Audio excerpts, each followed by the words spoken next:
What's up everyone, back for another beer review, and today I'll be reviewing yet another beer from the Allagash Brewing Company, and they are out of Portland, Maine, and this is their Hop Reach IPA. So this is an American IPA that comes in at 6.8% alcohol by volume. No IBUs listed. Time of review, and this can is just under 2 months old. So this is one of the newest releases from Allagash, and this is the first ever IPA that has been added to their year-round lineup. They've been developing this one for a while. I first heard about this one, I think it was in the fall of last year, and they released it earlier this year, and I thought it would make for a very fun review to see what Allagash does with an IPA. Now, hops in this one, trying to remember them off the top of the dome piece, believe it's Nugget, Mosaic, Idaho 7, Cascade, Citra, Cashmere, and El Dorado hops. I think that's correct. Anyway, on the back here, they have a little spiel. It says, higher and higher hops reach for sun, filling with citrusy and tropical flavor. Hop Reach IPA blooms with these lush hop notes, making for a beer that's both full-bodied and refreshing. And it says on the back here, citrusy, tropical, refreshing. Okay, so that's kind of the tagline they're going for. Anyway, you know, Allagash known for their Belgian-style beers. Allagash White, one of the, in my opinion, best Belgian-style wit beers, especially here in America. So I'm curious to see what they'll do with an IPA, especially since they're adding it to the year-round lineup. Yeah, I don't know what to expect. I hope it's good, though. I mean, that's, you know, you buy a beer, you want it to be good. I think that's pretty much how this works, right? I don't know too many people that buy a beer and it's like, I hope that's terrible. Not me anyway. So yeah, this has a little bit of haze. This kind of looks like some of your old school New England IPAs from, 7-8 years ago. Yeah, it definitely has a haze to it. It's not, there's a somewhat of a clarity there. Like I can see the shadow of my hand behind the beer, but you can't really make it out. Has nice carbonation, but this has the etching at the bottom that promotes the carbonation. Has this really nice yellow hazy color to it, a little bit of golden hints to it. A finger of a bright white soap sudsy looking head. Hold it up to the light. That actually looks like a beautiful beer. And then you have the Allagash.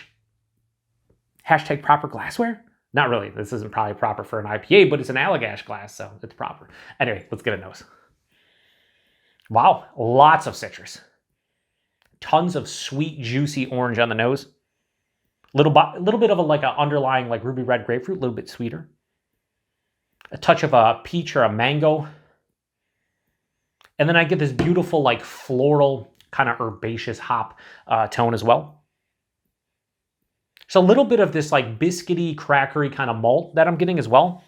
It has a little bit of a grainy or touch of a grainy scent, but it's more, I'd say, biscuity and than anything, maybe crackery. Yeah, it just, honestly, this smells like a well-made IPA.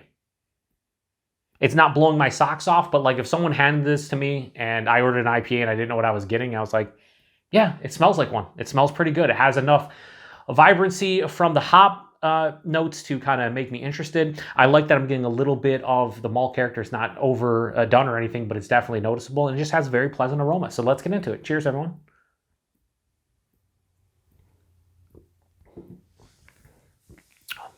Very solid. This is how I picture this beer being, honestly, for me personally.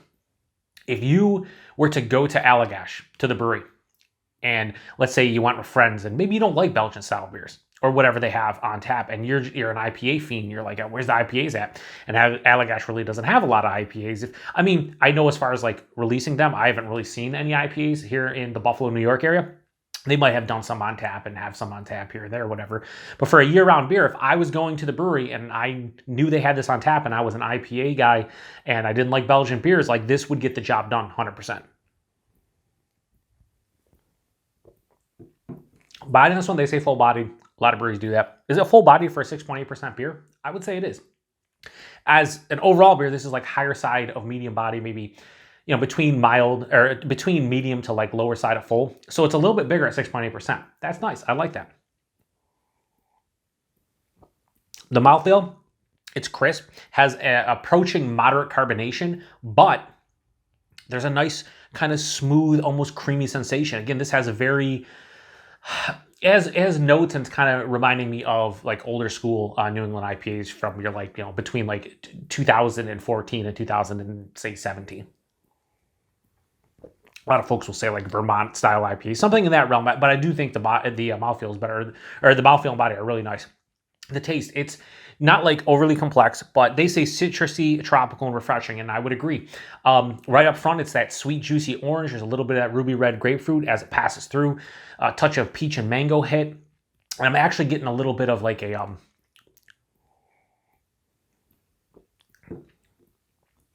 like a little bit of like a under-ripened pineapple. There's an underlying crackery, kind of biscuity malt profile that's kind of lifting up the rest of the hops. And I know this is a little bit lower in ABV. It's 6.8%, but I wouldn't like mistake this for a double IPA just because I'm getting a little bit of that malt character.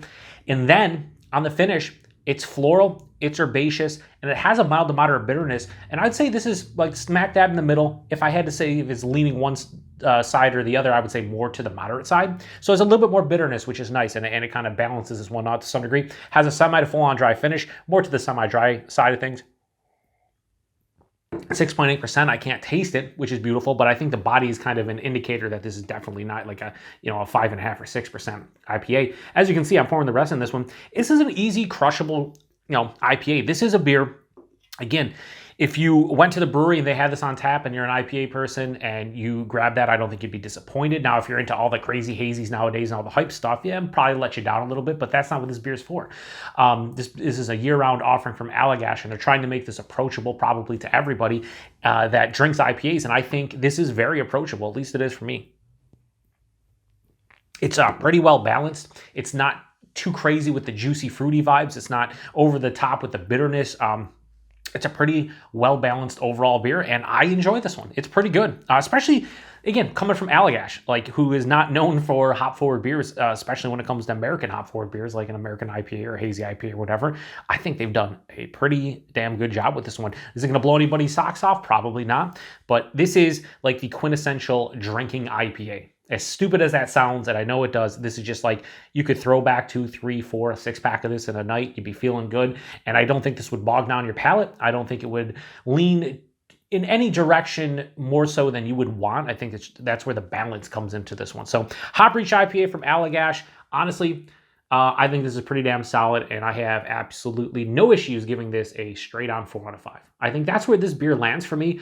It's a 4 out of 5. It's a damn good, easy drinking, just solid American IPA or hazy IPA. It's not really haze. I mean, there's a little bit of haze, but this drinks again more like an old school New England or Vermont IPA, but they just call it IPA, and that's fine by me. So price point and availability, I think this was $13.99 a 6-pack, so a little bit more expensive than some of like your cheaper breweries out there that you might be able to get a 6-pack of their American IPA for between like $10 and $14. So this is, the higher end of that. But that's not a bad price point for something from Allagash. Allagash is quality through and through, at least I think they are. And this is another quality beer. It just so happens to be an IPA. And availability, they say year-round for their portfolio. So wherever you see Allagash, you should see this one. I think they said, I read an article and they had a couple paragraphs, I think from the owner and one of the brewers there, and they were like, they want Allagash White to still be the standard flagship, but then they want this to be number 2.